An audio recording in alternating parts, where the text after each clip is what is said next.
నమస్తే, welcome to face to face. నేను మీ బ్రహ్మాణి.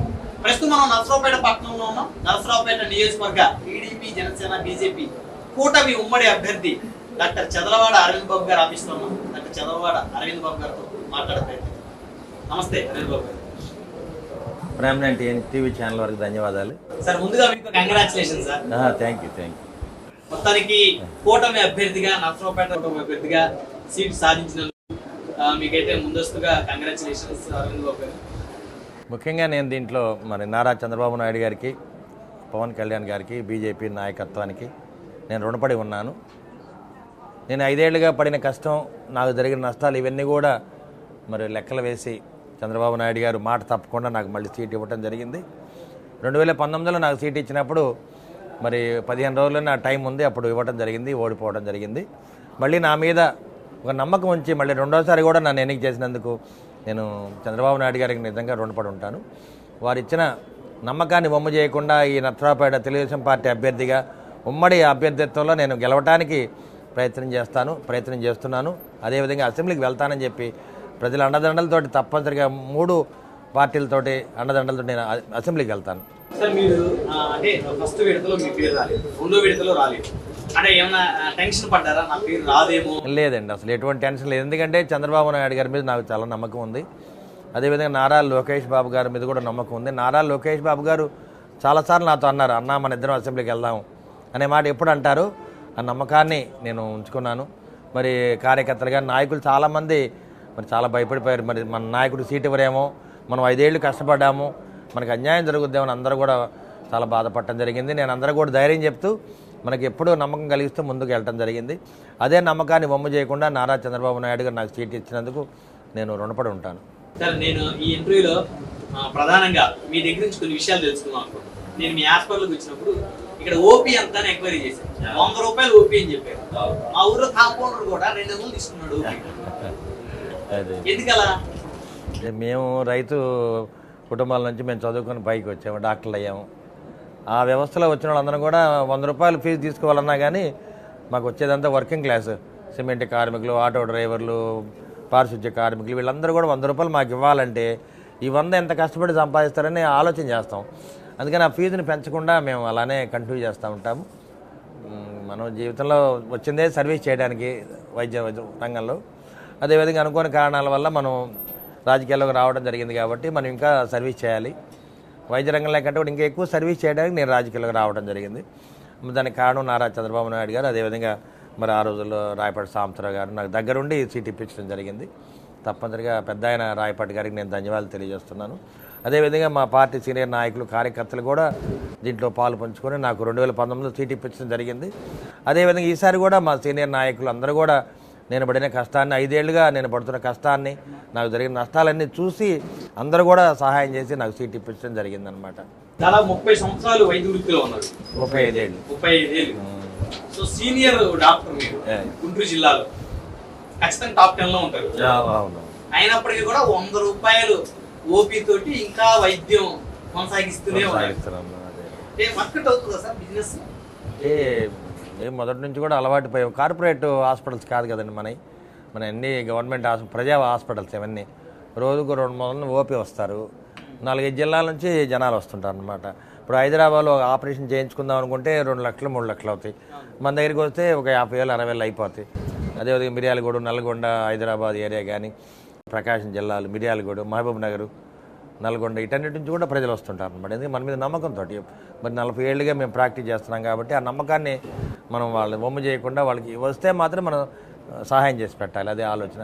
మనం నష్టపోయినా పర్లేదు, వాళ్ళకి నష్టం జరగకుండా మంచి చేసి ఇంటికి పంపించాలి మనం. అదే ఆలోచన. అసలు రాజకీయాల్లోకి రావాలని అసలు ఎందుకు అనిపించింది? డాక్టర్గా ప్రజాసేవ చేసుకుంటా ఉన్నారు, తక్కువ ఫీజు తోటి వైద్యం చేస్తూ ఉన్నారు. రాజకీయాల్లోకి రావాలని ఎప్పుడు అనిపించింది? అంటే నేను రాజకీయాల్లో చిన్నప్పటి నుంచి ఉండేవాడిని. నేను 6 ఏళ్ళ వయసు అప్పటి నుంచి కూడా కమ్యూనిస్ట్ పార్టీ జెండా పట్టుకొని నేను తిరుగుతుండేవాడిని. ఎప్పుడు కూడా ఖాళీగా ఉండేవాళ్ళు. విప్లవాలు అంటే మా కుటుంబాలన్నీ కూడా 120 ఏళ్ల నుంచి కూడా కమ్యూనిస్ట్ పార్టీలో ఉన్నవాళ్ళు. అందరం కూడా అదే భావజాలంతో ముందుకెళ్తున్నాము. అదే మా ఇళ్లలో చదువుకున్నా కానీ గవర్నమెంట్ ఉద్యోగాలు కూడా రాని పరిస్థితి. ఎందుకంటే రెసిస్టెన్స్ పీరియడ్లో కమ్యూనిస్ట్ పార్టీ ఆ టైంలో మాకు జాబ్స్ కూడా వచ్చాయి కాదు. మా ప్రధానగారు ఆర్డీఓగా మరి జాయిన్ అయ్యి కూడా ఆయన్ని రిజెక్ట్ చేశారు. అంటే కమ్యూనిస్ట్ పార్టీ ఉద్యమంలో ఉన్నారని తీసేశారు. ఆ విధంగా మనకి గవర్నమెంట్ జాబ్స్ మనకు రావు, మనం చదువుకునే డాక్టరో లాయరో ఇట్లాంటి అవ్వాలి అని ఆలోచనతో ముందుకు వెళ్ళేవాళ్ళం. లేకపోతే రైతు బిడ్డగా వ్యవసాయ రంగాన్ని ముందుకు తీసుకెళ్దాం అనుకునేవాళ్ళం. ఈ కార్యక్రమంలో మేము కమ్యూనిస్ట్ పార్టీ జెండా పట్టుకొని కమ్యూనిస్ట్ పార్టీలో తిరుగుతుండేవాళ్ళం, రాజకీయాలకి దగ్గరలో ఉండేవాళ్ళం. అదేవిధంగా 83లో ఒక టీడీపీ పార్టీ పెట్టినప్పుడు కూడా నేను తెలుగు యువత తరఫున మెడికల్ కాలేజీలో కాలేజీ ప్రెసిడెంట్ కూడా ఎన్నికవడం జరిగింది. 83 నుంచి కాదు, నేను అప్పటి నుంచే తెలుగు యువతలో పనిచేశాను. తర్వాత ఇంకా చదువు కోసం లండన్ వెళ్ళటం, ఇంకా ఆ విధంగా ప్రాక్టీస్లో పడటం, కొంచెం దూరంగా ఉన్నాం. యాక్చువల్గా సింపథైజర్ని పార్టీకి ఈ విధంగా ఉన్నప్పుడు నాకు 2019లో అనుకోని కారణాల వల్ల రాయపాటి గారు ఇక్కడ ఎంపీకి వచ్చినప్పుడు నాకు కూడా అవకాశం కల్పించారు. రాయపాటి గారు మాటగా చంద్రబాబు నాయుడు నాకు సీట్ ఇవ్వడం జరిగింది. రాయపాటి గారు మాకు చాలా సంవత్సరాలుగా మా కుటుంబాలతోటి సంబంధం ఉంది. రాయపాటి గారు చాలా మంది తనకి సన్నిహితుల్ని శిష్యుల్ని రాజకీయ నాయకులుగా తయారు చేశారు. వాళ్ళలో మీరు కూడా నేను కూడా ఒకరిని. కానీ నాకు రాయపాటి గారు ఎవరికి ఆస్థానం ఇచ్చినా వాళ్ళందరూ గెలిచారు. ఈసారి మాత్రం రాయపాటి గారు మీ ఇద్దరు ఓడిపోవడం జరిగింది. మరి నేను దానికి చాలా బాధపడ్డాను. కానీ నా రెండోసారి కూడా నాకు అవకాశం రావడానికి కూడా కారణం వారు. అదేవిధంగా చంద్రబాబు నాయుడు గారు, నారా లోకేష్ బాబు గారు, వారికి నా ధన్యవాదాలు తెలియజేస్తున్నాను. 2019లో మీకు టికెట్ మీరు అడిగారా? రాయపాటి గారు పిలిచారు మిమ్మల్ని, నేను ఎంపీ కంటెస్ట్ చేస్తున్నాను కదా. అవునవును, 2019లో కోడెల సూప్రసాద్ గారు సత్తెనపల్లిలో పోటీ చేస్తారు కదా, ఇది ఖాళీగా ఉందని చెప్పి ఆ రోజు ఓ డాక్టర్గా నన్ను మంచి ఆయన, మరి ఈయన కుటుంబంలో కులాలు మతాలు రాజకీయాలకు అతీతంగా అందరూ అన్ని కులాలు ఉన్నాయి, అన్నీ ఉన్నాయి, ఈయనకి ఇవ్వడం మంచిదని ఆలోచన చేశారు. మరి ఆ రోజు పరిస్థితులు వైసీపీ గాల్లో మనం ఓడిపోవడం జరిగింది. అదేవిధంగా ఓడిపోయిన తెల్లారి నుంచి కూడా ఎక్కడ ఓడిపోయాం మనం అక్కడే గెలవాలి, రాజకీయాలను వదిలిపెట్టి వెళ్ళటానికి నాకు ఇష్టపడలేదు. ఎందుకంటే చంద్రబాబు నాయుడు గారు నాకు చాలా ఇష్టపడే సీట్ ఇవ్వడం జరిగింది. తెలుగుదేశం పార్టీలో ఒక ఎమ్మెల్యే అభ్యర్థిగా రావాలంటే ఎంతో కష్టం అనమాట. దాన్ని అందుకని వమ్ము చేయకుండా ముందుకు తీసుకెళ్తూ ఉన్నాను. అదే నమ్మకాన్ని నిలబెట్టుకుంటూ చంద్రబాబు నాయుడు గారు నాకు సీట్ మళ్ళీ ఇవ్వడం జరిగింది. ఇవాళ నాకు ఇంకా బాధ్యత పెరిగింది. అంటే ఈ సీట్ నేను గెలవాలి, ఉమ్మడి అభ్యర్థిగా టీడీపీ జనసేన బీజేపీ మరి అందరి సహకారంతో నేను సీటు గెలవాలి కంపల్సరీ. ప్రజలు కూడా ఆఖరికి మహిళలు జనసేన బీజేపీ అందరూ కూడా డాక్టర్ని గెలిపించాలి. ఆయన అందరి వాడు మంచివాడు, మరి 5 ఏళ్ళు కూడా ఎన్నో కష్టాలు పడ్డాడు, పార్టీకి అండగా ఉన్నాడు, అన్ని వర్గాల ప్రజలకు అండగా ఉన్నాడు. కాబట్టి ఆయన తప్పనిసరిగా గెలిపించాలి అని ప్రజల్లోనే ఒక చైతన్యం వచ్చింది. కానీ డాక్టర్ గారు పల్నాడు జిల్లాలో రాజకీయాలు చేయాలంటే ఖచ్చితంగా రౌడీలు ఉండాలి. మరి మీ దగ్గర ఉన్నట్టు కనబట్లా? రౌడీజం నేను చేసేవాడిని కాదండి. ఎందుకంటే వైసీపీ చేసే రౌడీజం కానీ దుర్మార్గాలను కానీ 5 ఏళ్ళుగా నేను ఎదుర్కొంటూ ఉన్నాను. ఇవన్నీ ఎదుర్కొంటున్నానంటే నాలో ధైర్యం ఉన్నట్టు లెక్క, మీరు గుర్తుపెట్టుకోవాలి. ఎందుకంటే మరి చాలా 175 అసెంబ్లీ సెగ్మెంట్లో కూడా చాలామంది 3 సంవత్సరాలు 4 సంవత్సరాలు బయటకు రాని రోజులు. మరి కరోనా టైంలో నేను బయటకు వచ్చాను, వైసీపీ వాళ్ళ దుర్మార్గాలు చేసే రోజుల్లో కూడా నేను బయట ఉన్నాను. అదేవిధంగా ఎన్నో ఈ 4 ఏళ్లలో దాదాపు 300 నుంచి 400 ఉద్యమాలు చేయడం జరిగింది. ఆర్థిక పరంగా ఇంకన్నీ తప్పదు కదండి, అన్నీ జరుగుతూనే ఉంటాయి. అయినా కానీ వెనకాడకుండా నా ప్రాక్టీస్ కొంత చూసుకుంటా ముందుకెళ్తూ ఈ టీడీపీ వర్గాల కార్యకర్తల కోసం అండగా ఉన్నాను. సరే, ఇక్కడ చంద్రబాబు నాయుడు గారి ఫోటో, పవన్ కళ్యాణ్ గారి ఫోటో, మోదీ గారి ఫోటో, షాహూర్ షరీఫ్ గారి ఫోటో, ఇవన్నీ ఎప్పుడు పెట్టారు? కూటమి అయిన తర్వాత పెట్టారా లేకపోతే ఎప్పటి నుంచో ఉన్నాయా? పవన్ కళ్యాణ్ గారి ఫోటో ఇంతకుముందే ఉందండి, ఇంతకుముందే ఉంది. మోడీ గారి ఫోటో మొన్న కూటమి ఏర్పడిన తర్వాత పెట్టడం జరిగింది. ఇక బిఆర్ గారు అంబేద్కర్ గారు వాళ్ళ అడుగుదల నడుస్తా కూడా ఆయన ఫోటో ఇప్పుడు ఉంటుంది. పూలే గారు ఒకటి ఇప్పుడు ఫోటోలు పెట్టారు. కానీ మరి నియోజకవర్గంలో ఈ అన్ని పార్టీల క్యాడర్ ఏదైతే ఉందో వాళ్ళందరూ కలిసి ఇప్పుడు జనసేన కానీ బీజేపీ టీడీపీ ముగ్గురు కార్యకర్తలు నాయకులు అందరం కూడా కలిసికట్టుగా పనిచేస్తున్నాము. ఉమ్మడి ప్రణాళిక ద్వారా జరిగే ఏ మీటింగ్లైనా అందరం కలిసి చేస్తున్నాం అనమాట. అదేవిధంగా గడపడుగు పాదయాత్ర కానీ ఇవన్నీ కూడా దగ్గరుండి చేస్తున్నాం. మీరేమనుకోనండి ఒకటి అడుగుతాను. దాదాపు చాలా నియోజకవర్గాల్లో టీడీపీ అభ్యర్థి పోటీ చేసే దగ్గర జనసేన ఇన్ఛార్జి టీడీపీ అభ్యర్థి ఇద్దరు కలిసిమెలిసి కొన్ని కార్యక్రమాలు, అంటే బహుశా లోపల ఎలా ఉన్నా పైకి మాత్రం కూటమి గెలుపు కోసం మేము పనిచేస్తాం అన్నారు. అలానే జనసేన అభ్యర్థి పోటీ చేసే దగ్గర తెలుగుదేశం అభ్యర్థి కూడా అడపాదడప మరి మీటింగ్లు కనపడుతున్నారు. కానీ ఇక్కడ మీరు ఉన్న నియోజకవర్గంలో జనసేన ఇన్ఛార్జిగా ఉన్న జిలానీ గారు ఎక్కడ పెద్దగా మీ కార్యక్రమంలో కనపడట్లేదు. ఎందుకంటే జులానీ గారు మేమందరం కూడా ఇప్పటికి దాదాపు 20 కార్యక్రమాలు చేయడం జరిగింది. జులానీ గారు కానీ నేను, తర్వాత ఈ మధ్య బీజేపీగా వచ్చారు కాబట్టి అందరం కలిసి ఉమ్మడి ప్రణాళిక ద్వారా కార్యక్రమాలు చేస్తున్నాము. వాళ్ళ కార్యకర్తలు వీర మహిళలు వీళ్ళందరూ కూడా కార్యక్రమాలు పాల్గొంటున్నారు. ఎక్కడ కూడా ఇబ్బంది లేదు. ఎందుకంటే ఇక్కడ ఉమ్మడి అభ్యర్థిగా నాకు ఇచ్చారు, ఒకవేళ జనసేనకి ఇచ్చినా నేను ఇదే విధంగా కార్యక్రమాలు చేసేవాడిని. అందుకని ఎక్కడ కూడా మా అందరికి కూడా గ్యాప్ లేదు, ఇబ్బంది లేదు. బీజేపీ కూడా మరి మాకు అండగా ఉన్నారు. సో మీ మధ్య ఎలాంటి గ్యాప్ లేదు, గ్యాప్ లేదు, కలిసిమెలిసి గ్యాప్ లేదు, మా నాయకులతో కూడా గ్యాప్ లేదు, అందరం కూడా కలిసి పనిచేసుకున్నాం. సరే, 2019లో మీకు ప్రత్యేకించి ఓ వర్గం సహకరించలేదు అనేది అడపదడప బయట వినపడుతుంది, వాస్తవేనా? లేదండి, అన్ని పొరపాటు. ఎందుకంటే పబ్లిక్ ఏదో ఒకటి మెసేజ్ పంపిస్తుంటుంది, కానీ దీన్ని మనం ఓడిపోయిన టైం మాట్లాడేది. ఎందుకంటే మనం 30,000తో ఓడిపోవటం జరిగింది. వైసీపీ గాలిలో కానీ జగన్మోహన్ రెడ్డి గారి నమ్మకం, ఆయన మీద ఒక ఛాన్స్ అని ఆయన మీద నమ్మి మోసం చేసి ఆయన గెలవడం జరిగింది. మరి వాళ్ళ ప్రజలందరూ కూడా ఎవరైతే ఓట్లు వేశారో వాళ్ళు మళ్ళీ వాళ్ళు బాధపడుతూ టీడీపీకి ఓట్లు వేయాలి. అదేవిధంగా జనసేన పవన్ కళ్యాణ్ గారు ఉన్నారు, బీజేపీ ఉంది. మరి ఈ ముగ్గురిని ఉమ్మడి ప్రభుత్వాన్ని ఏర్పాటు చేయడానికి అందరూ ముందుకు వస్తున్నారు కాబట్టి ప్రజలు కూడా చాలామంది వాళ్ళు జాయిన్ అవుతున్నారు. వైసీపీలో ఎవరైతే ఓట్లేసి కార్యకర్తలుగా ఉన్నారో వాళ్ళందరూ కూడా జాయిన్ అవుతున్నారు. ఇవాళ దాదాపు 20 కుటుంబాలు జాయిన్ అయ్యి, మొన్న అయితే 200 కుటుంబాలు, అదేవిధంగా రేపు 4 రోజుల్లో 1000 కుటుంబాలు జాయిన్ అవుతారు వైసీపీ నుంచి. ఈ విధంగా అందరూ ఒక ప్రవాహంలాగా జాయిన్ అవుతున్నారు. ఇవన్నీ కూడా ఎందుకంటే ఈ ప్రభుత్వానికి వ్యతిరేకంగా ఈ అవినీతి, దుర్మార్గాలు, మన లోకల్ ఎమ్మెల్యే మీద వ్యతిరేకత, ఇవన్నీ కూడా బేరీజ్ వేసుకుంటూ ప్రజలు వస్తున్నారు. కానీ వీటన్నిటి కూడా ఒకటే ముఖ్య ఆధారం ఏంటంటే రాబోయే ప్రభుత్వం మాత్రం ఉమ్మడి ప్రభుత్వం. కాబోయే ముఖ్యమంత్రి చంద్రబాబు నాయుడు గారు, పవన్ కళ్యాణ్ గారు అండదండలతోటి, బీజేపీ అండదండలతోటి ప్రభుత్వాన్ని ఏర్పాటు చేస్తాం. ఈ నమ్మకం ప్రజల్లో కలిగింది. అందువల్ల చాలా ఉత్సాహంగా ప్రజలందరూ కూడా ఎప్పుడు ఎలక్షన్ వస్తుందా, బ్యాలెట్లో ఓట్లు వేద్దామని రెడీగా ఉన్నారు, ఎప్పుడు వైసీపీని ఓడిద్దామని రెడీగా ఉన్నారు. అది సార్, జనసేన అఫీషియల్ గా టీడీపీ జనసేన పొత్తు అనౌన్స్ కాకముందు నరసరావుపేట నియోజకవర్గంలో జనసేన కార్యకర్తలని మీద కేసులు పెడితే మీకు ఫోన్ చేసి మీ సహకారంతో కొన్ని సందర్భాల్లో జనసేన కార్యకర్తలు పోలీస్ స్టేషన్ నుంచి బయటకు వచ్చే సందర్భాలు ఉన్నాయనేది చర్చించుకుంటా ఉన్నారు నియోజకవర్గంలో. అందులో వాస్తవాలు ఉన్నాయి. నిజమండి. ఎందుకంటే జనసేన కార్యకర్తలు అవ్వచ్చు, టీడీపీ కార్యకర్తలు అంటే మాకు 5 ఏళ్ళుగా మేము పడిన బాధలు మీకు తెలియదు కాదు. జనసేన కార్యకర్తల మీద కూడా ఎన్నో కేసులు పెట్టినప్పుడు మేము ఆదుకోవడం జరిగింది. ఎందుకంటే మనకి ఫోన్ కాల్ వస్తే ఏ కార్యకర్తని మనకు సంబంధం లేదు, మనం వెళ్తాం. అదేవిధంగా మన బీజేపీ వాళ్ళ మీద దాడులు జరిగినాయి, బీజేపీ కన్వీనర్ మీద. అదేవిధంగా జనసేన కార్యకర్తల మీద కూడా దాడులు జరిగినాయి. అదేవిధంగా వైసీపీ వాళ్ళని కూడా, వైసీపీ నాయకులే కొడుతుంటే మాకు ఫోన్లు చేస్తే వెళ్ళి వాళ్ళని కూడా విడిపించుకున్న రోజులు ఉన్నాయి. పార్టీ అనేది కాదు, మనకు తెలిసిన వ్యక్తి మనకు ఫోన్ చేస్తే దగ్గరుండి వాళ్ళకి అండగా ఉండాలనే భావన మాలో ఉంది. తప్పనిసరిగా ఏ కార్యకర్తని, ఏ పార్టీ అని మేము అండగా ఉంటాం. నరసరావుపేట నియోజకవర్గంలో నరసరావుపేట పట్టణం, తర్వాత రొంపిచెర్ల మండలం. రొంపిచెర్ల అంటే కాస్త పల్నాడు జిల్లాలో భయభ్రాంతులు గుర్తించే ప్రాంతంగా గుర్తింపు ఉంది దానికి. సో గతంలో కూడా అనేక సందర్భాల్లో రొంపిచెర్లలో రిగ్గింగ్ జరుగుతుంది అనేటువంటి ఒక నానుడు ఉంది ప్రజలు. మరి ఈసారి రిగ్గింగ్ జరగకుండా ఆపుకోగలరా కూటమి అందరూ కలిసి? తప్పనిసరిగా రిగ్గింగ్ అనేది లేదు, ఫ్రీ ఎలక్షన్ జరుగుతాయి. తప్పనిసరిగా అక్కడ కూడా మేము మెజార్టీ సాధిస్తాం.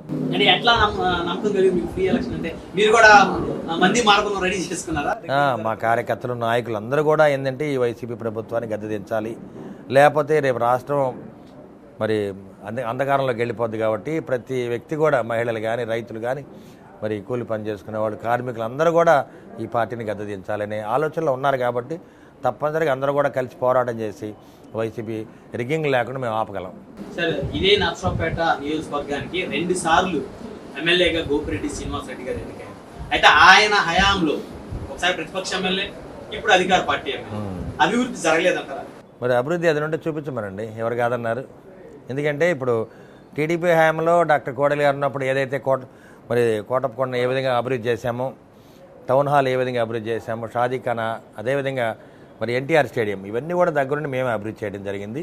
ఇవాళ పల్నాడు జిల్లా ఏర్పడిన తర్వాత కూడా ఏదైతే ఎస్పీ గారు బంగళా ఉందో, ఏదైతే కలెక్టర్ గారు బంగళా ఉందో, అదేవిధంగా మరి 100 పడకల హాస్పిటల్, గవర్నమెంట్ హాస్పిటల్ ఉంది, జిల్లా హాస్పిటల్, ఇవన్నీ బిల్డింగ్స్ కూడా మేము ఉన్నప్పుడే కట్టినాయి. ఒక బిల్డింగ్ కూడా కట్టలేదు, కావాలని చూపించమనండి. అదేవిధంగా మంచినీళ్ళు 2 పూట ఇస్తాం మేము, వాళ్ళు 1 పూట ఇస్తారు మంచినీళ్ళు. రోడ్లు అధ్వానంగా ఉన్నాయి. అదేవిధంగా మురికి కాలువలు పారిశుధ్యం లేదు, దుర్వాసన, చాలా ఇబ్బందిగా ఉంది. అభివృద్ధి అనేది వాళ్ళు నిజంగా చెప్పాలంటే అవినీతిలో వాళ్ళు నంబర్ 1లో ఉన్నారు, దుర్మార్గాల్లో నంబర్ 1 స్థానంలో ఉన్నారు. ఒకసారి చూడమనండి వాళ్ళని. రియల్ ఎస్టేట్ గోపిరెడ్డి శ్రీనివాసరెడ్డి గారు ఇక్కడ ఎమ్మెల్యే, నరసరావుపేట పట్టణంలో రియల్ ఎస్టేట్ బాగా డెవలప్ అయింది అంటున్నారు. ఎస్, రియల్ ఎస్టేట్ వ్యాపారం అనేది అదొక వ్యాపారము. వారు వచ్చిన తర్వాత మరి సాగు భూములు అన్నింటినీ కూడా మరి రియల్ ఎస్టేట్లో మరి విల్లాస్ క్రియేట్ చేసి ప్లాట్లు వేయటం, అమ్మటం జరిగింది. ఆ రియల్ ఎస్టేట్లో కూడా దాదాపు గవర్నమెంట్ భూములు అన్నీ కూడా 46 ఎకరాలు, ఒక 260 ఎకరాల్లో రియల్ ఎస్టేట్ చేస్తుంటే గవర్నమెంట్ ల్యాండ్ 46 ఎకరాలు ఉంది. మేము దాని మీద కోర్టుకు వెళ్ళడం జరిగింది. ఎంక్వైరీ కూడా వేయమని అడిగాం, కబ్జా చేశారు. మేము దాన్ని కానీ భూ సర్వే నెంబర్తో సహా నేను మరి ఆధారాలతో చూపించడం జరిగింది. నిజంగా చంద్రబాబు మరి శ్రీనివాసరెడ్డి గారు ఆయన ఏ అవినీతి చేయకుండా ఉంటే ఎంక్వైరీ వేయమనండి, మేము అడిగాం కూడా. మరి ధైర్యంగా ఎంక్వైరీ వేయచ్చు. ప్రతి ఎకరాన్ని 5 కోట్లకు అమ్ముకోవడం జరిగింది. అదేవిధంగా దాదాపు 200 ఎకరాలని గవర్నమెంట్ ల్యాండ్ని కబ్జా చేసి ఎకరం 5 కోట్లకు అమ్ముకోవడం జరిగింది. అదేవిధంగా జగనన్న కాలనీస్లో కూడా ఎన్నో అవినీతి జరిగింది. మరి 4 లక్షలకు 5 లక్షలకు ఎకరం కొని దాన్ని గవర్నమెంట్కే మళ్ళీ 20 లక్షలకు అమ్ముకోవడం జరిగింది. ఈ విధంగా అవినీతి అనేది, భూ కబ్జా అనేది, ఇవన్నీ కూడా నిత్యం వాళ్ళు చేసేది. అదేవిధంగా అక్రమంగా మట్టిని దోవుకోవటం, మరి గ్రావెల్ దోవుకోవటం, కొండల్ని పిండి చేసి కొండలు కరిగిపోయేటట్టు వాళ్ళన్నీ కూడా వాడుకోవడం జరిగింది. ఈ 5 ఏళ్ళలో వాళ్ళు చేసిన పని అదే. అవినీతిలో ముందున్నారు, దుర్మార్గంలో ముందున్నారు. వాళ్ళ హయాంలో ఎన్నో హత్యలు చేయించారు వాళ్ళు. 5 ఏళ్ళు మరి గోపిరెడ్డి శ్రీనివాస్ గారి హయాంలో మరి వెన్నా బాలకోటి గారిని హత్య చేయించారు. మరొకట్లు ఇబ్రహీమనాథ్ని హత్య చేయడం జరిగింది. అదేవిధంగా ఎంతోమంది మీద దాడులు చేశారు, అక్రమంగా కేసులు పెట్టారు. తెలుగుదేశం పార్టీ నాయకుల మీద పెట్టారు, జనసేన కార్యకర్తల మీద పెట్టారు, ఆఖరికి బీజేపీ నాయకుల మీద కూడా మరి దాడి చేయడం జరిగింది. ఇవన్నీ కూడా ప్రజలందరూ కూడా చూస్తూ ఉన్నారు. ఎందుకంటే ఎమ్మెల్యే అనేవాడు ఒక నీతి నిజాయితీతో ఉండాలి. ప్రజల్ని భయభ్రాంతులు చేయకుండా శాంతి భద్రతను కాపాడాల్సిన బాధ్యత ఎమ్మెల్యే మీద ఉంది. అదేవిధంగా పల్నాడు జిల్లా కేంద్రం అయిన తర్వాత మరి ఎస్పీ గారు ఉన్నారు, కలెక్టర్ గారు ఉన్నారు. అయినా కానీ ఇక్కడ జరిగే దాడులు ఆగలేదు. మరి ఇవన్నీ కూడా ఒకసారి ఆలోచన చేయాలి. ఎందుకంటే 2 సార్లు ఎమ్మెల్యే 10 ఏళ్ళు పరిపాలన చేయడం జరిగింది. మరి అదేవిధంగా ఇంతకుముందు కూడా డాక్టర్ కోడెల గారు 5 సార్లు గెలిచారు, కాసు కృష్ణారెడ్డి గారు కూడా 5 సార్లు గెలిచారు. ఎక్కడ కూడా ఇటువంటి దుర్మార్గాలు, అవినీతి ఎక్కడ మేము చూడలే.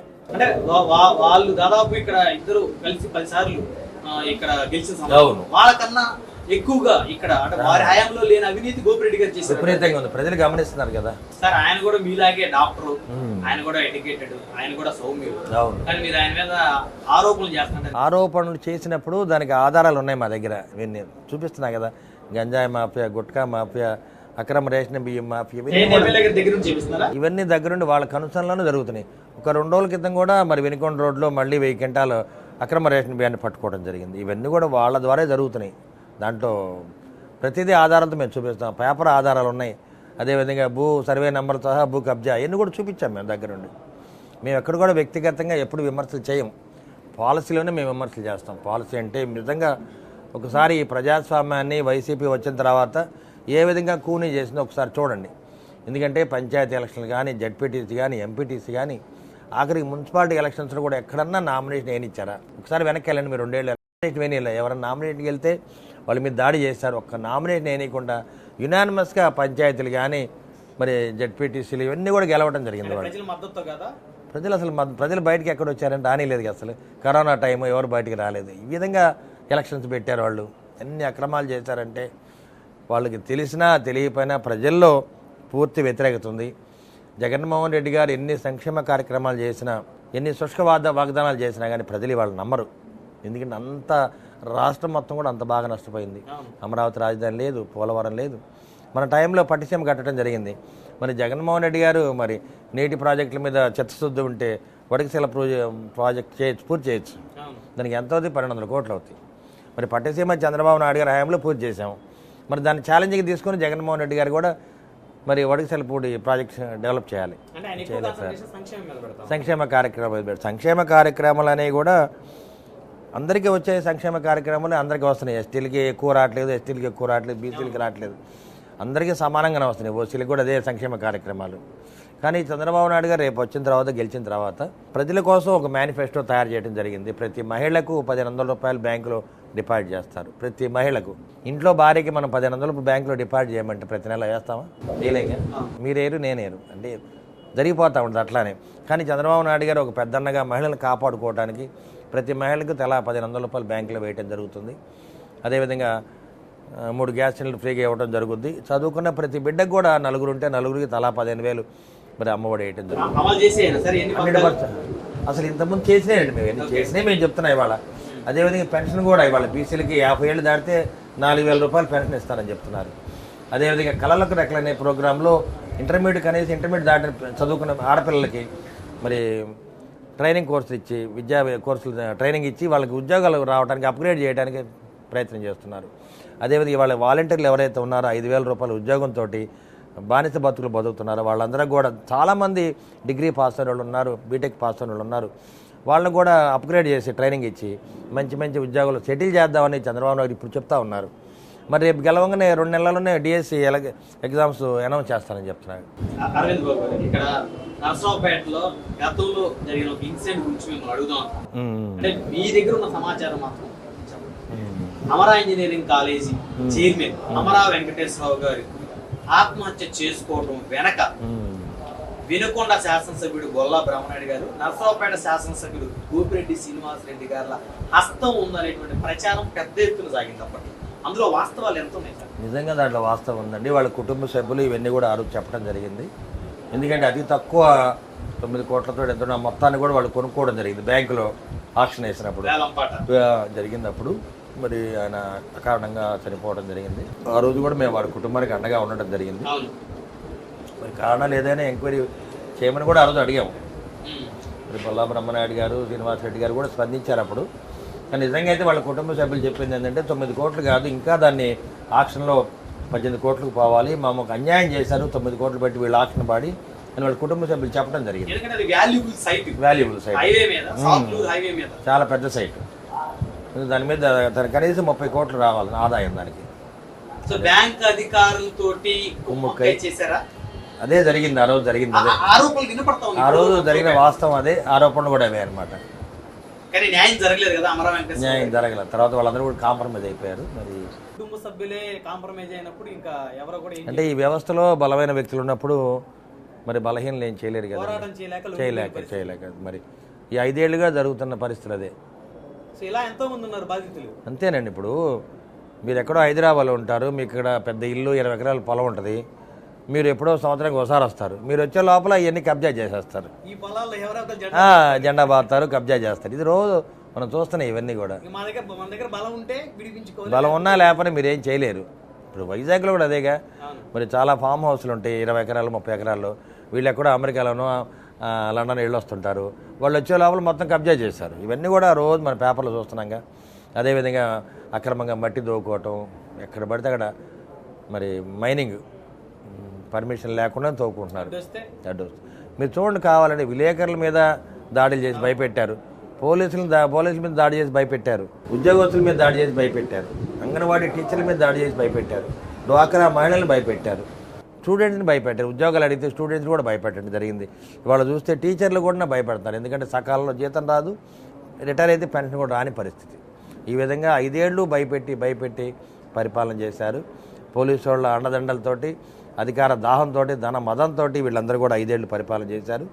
ప్రజలు సరైన రీతిలో సరైన టైంలో వీళ్ళకి బుద్ధి చెప్తారు. తప్పనిసరిగా వచ్చిందండి. ఎందుకంటే మేము ప్రతి గడపకి నేను 5 ఏళ్ళుగా 5 నుంచి 6 సార్లు వెళ్ళడం జరిగింది. తిరిగేది లేదు. మా నాయకులు, కార్యకర్తలు కానీ, మహిళలు, జనసేన వీర మహిళలు అందరితో కూడా మేము పోరాటం చేస్తూ ప్రతి గడపకి వెళ్తుంటాం. కాబట్టి వెళ్ళినప్పుడు వాళ్ళకున్న కష్టాలు ఇవన్నీ చెప్తూ ఉంటారు. పాపం ఇప్పుడు అమ్మఒడి వైసీపీలో ఒక్కళ్ళకే ఇస్తున్నారు,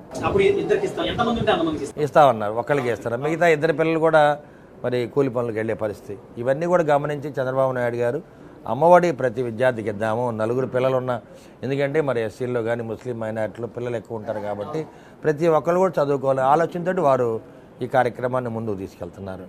అదేవిధంగా బీసీ డిక్లరేషన్లో కూడా బీసీలకు రక్షణ చట్టాన్ని పెట్టారు, ఎస్సీలు ఎస్టీ ఎస్సీ బీసీలకు కూడా రక్షణ చట్టాన్ని పెట్టడం జరిగింది. ఇవన్నీ కూడా చాలా మంచి ఆలోచనతోటి, చాలా బాధా హృదయంతో చంద్రబాబు నాయుడు గారు ఇవన్నీ చేస్తున్నారు. ఎందుకంటే చంద్రబాబు నాయుడు గారి మీద ఆయన ఎంతో విధంగా అవమానించారు, ఆయన మీద ఆరోపణలు చేయడం జరిగింది, అక్రమంగా 53 రోజులు జైల్లో పెట్టారు.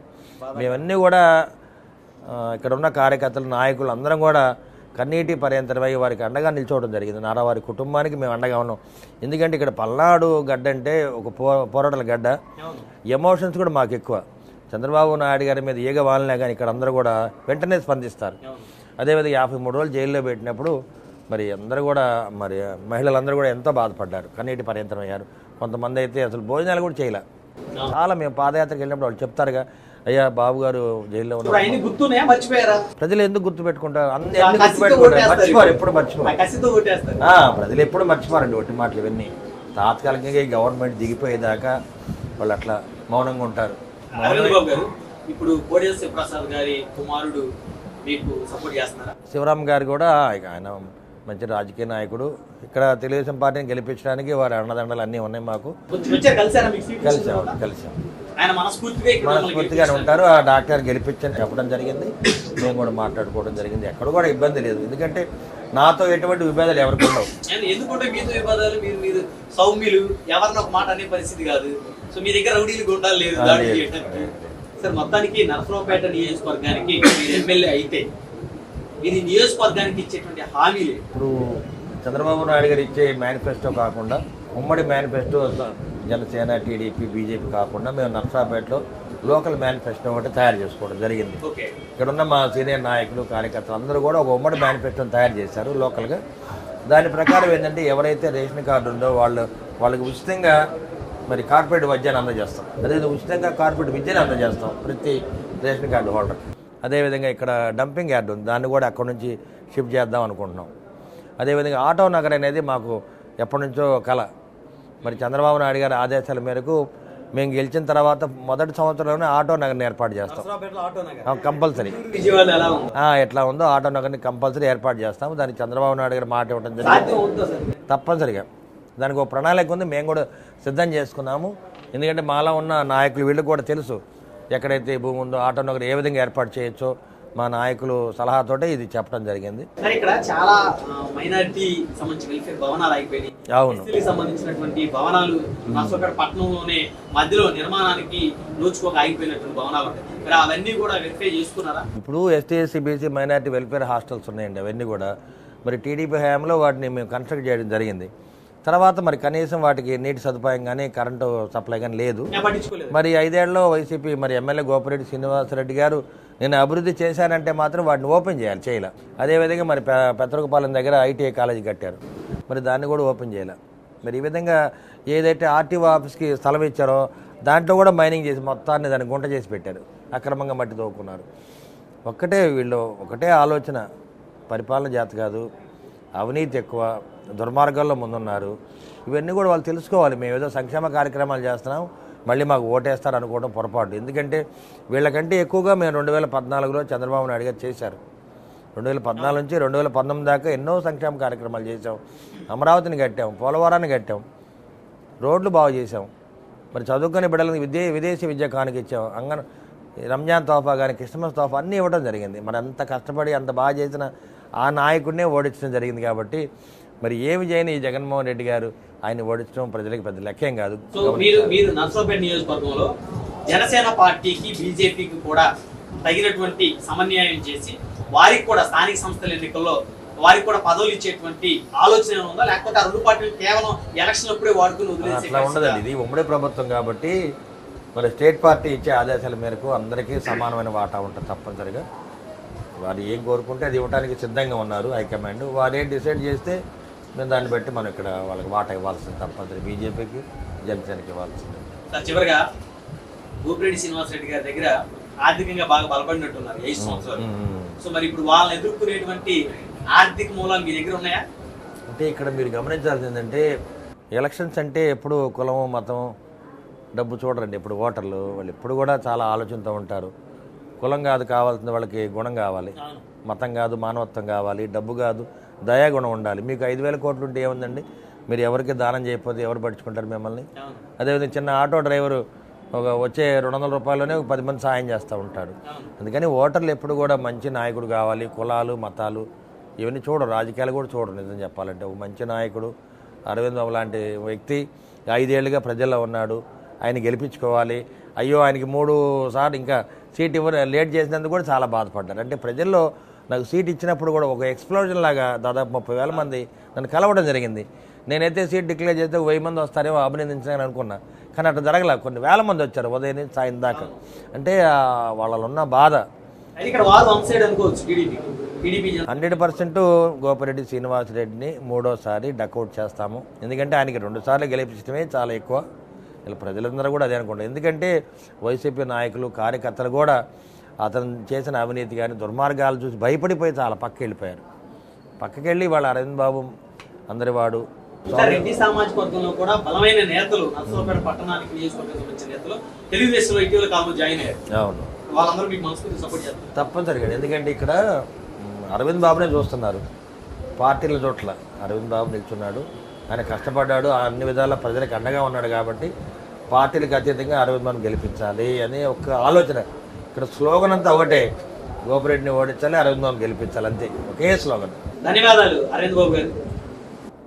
మరిది చూశారు కదా, 2024 ఎన్నికల్లో నరసరావుపేట నియోజకవర్గంలో ప్రస్తుత ఎమ్మెల్యే గోపిరెడ్డి శ్రీనివాసరెడ్డిని ఓడిస్తానని, తన ఎమ్మెల్యేగా గెలిస్తే నియోజకవర్గంలో టీడీపీ, జనసేన, బీజేపీ 3 పార్టీలకు సమానమైనటువంటి అవకాశాలు కల్పిస్తామని చెప్తున్నారు నరసరావుపేట నియోజకవర్గ కూటమి ఉమ్మడి అభ్యర్థి డాక్టర్ చదలవాడ అరవింద్ బాబు. మరొక వారం మరొక అతిథితో మళ్ళీ కలుగుతాం. చూస్తూనే ఉండండి ఈ వాచ్ ప్రైమ్ న్యూస్.